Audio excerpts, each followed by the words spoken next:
Mapagpalang araw sa inyong lahat mga viewers. Narito na naman po tayo. Ito po pinapakita ko sa inyo ang used oil kalan na ito. Ito po yung mga dati nating ginagamit na ordinary.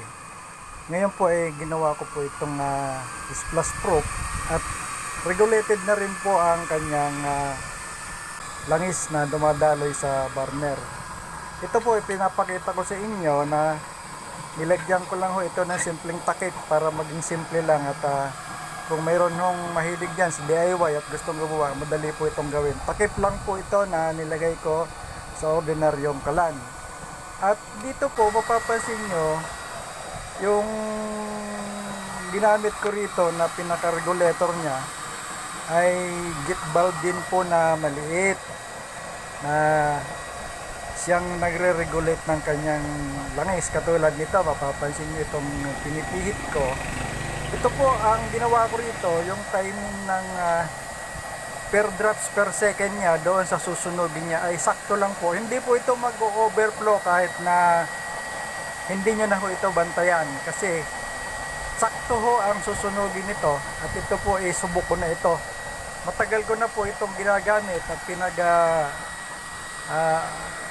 pinagmamasdan. Hindi po ito mag-overflow, kaya po hindi na kayo kailangan maglagay pa ng patuluan doon sa ilalim at may nakasahod pang tabo.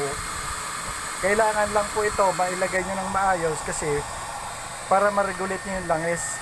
Ito po binili ko lang sa online na isang mini gate valve na ginagamit sa mga compressor. Napakaliit po ng butas ng entrada nito na nilakihan ko lang, ginawa ko lang 2 mm kasi yun ang aking computation ng daloy ng langis papunta sa burner na tama lang niyan sunugin. At ito po garantisado na hindi po mag-overflow ang langis ninyo sa loob ng burner.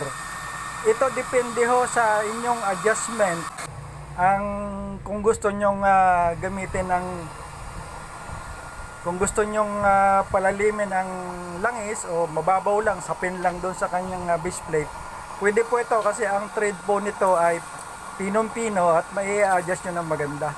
Ito po tingnan nyo ang kanyang splash proof niya. Kahit na buhusan mo ang tubig sa ibabaw, hindi po siya magre-react na namamatay ang apoy tapos sisindihan mo pa. Siya po hindi, tuloy-tuloy lang po ang apoy at hindi po siya namamatay. Kaya hindi na kayo magiging abala kung sakaling masulwa ka ng sinaing, hindi na po mamamatay na mag-aalala kayo baka mahilaw ang sinasaing yung kanin o kung ano man yan. Dahil ito po hindi na ho magre-react pag nasa buya ng sinaing. Ganito po ang ginalabasan nito. Ito yung mga pangkaraniwang kalan natin noon. Ginawa ko lang na remedyo para magkaroon ng protection at hindi ho makapinsala sa ating mga ari-arian. Ito lang po at tingnan nyo mabuti at yung may mga gustong gumawa nito, may hilig dyan sa DIY. Kung mayroon kayong gustong malaman pang informasyon para makagawa kayo ng ganito, chat nyo na lang yung account ko at ibibigay ko sa inyo ang mga informasyon na kailangan ninyo. Salamat po!